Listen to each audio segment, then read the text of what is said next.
أول خبر معانا من أخبارنا الحصرية، رمضان صبحي في العمرة. رمضان صبحي اللي حصل على موافقة الجهاز الفني للنادي الأهلي وقبل مباراة العودة مع المنتخب الشباب يكون متوجه في العمرة. ربنا تقبل منك يا رمضان.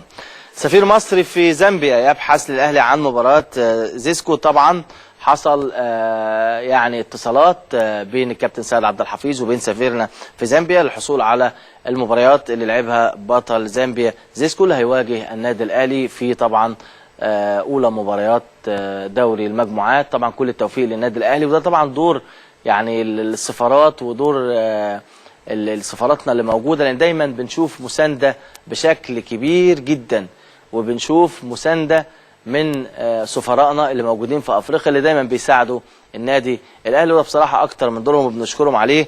برضو عايز احيي واحد من السفراء المميزين جدا، السفير هاني صلاح. سيد سفير هاني صلاح واحد من سفرائنا في افريقيا وتحديدا في الكونغو، واخص بالذكر ازمه الكابتن مجدي عبد الغني. الراجل كان رايح يحضر مؤتمر وكونجرس الاتحاد الافريقي للاعبين المحترفين بصفته هو رئيس الاتحاد ده في مصر او الجمعيه دي في مصر، وعنده الدعوه واخد الموافقه.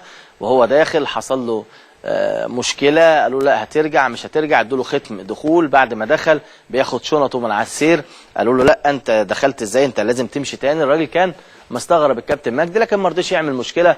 البعض قال ان الكابتن مجدي اتمنع من دخول اثيوبيا، هو كان واخد الطيران الاثيوبي، لا علاقه باثيوبيا بالقصه دي خالص. لكن من تواصلي مع سياده سفير هاني صلاح وانا لينا معاه ذكريات كبيره جدا، يعني من ايام تونس وبعدها في اليابان.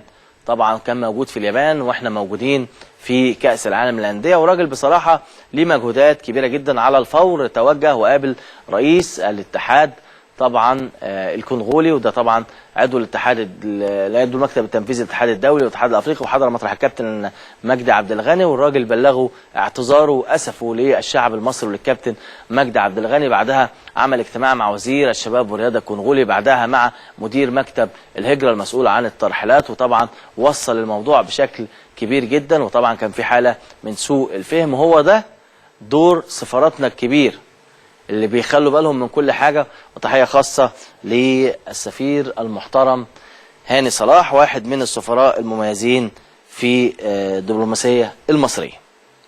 هناخد كمان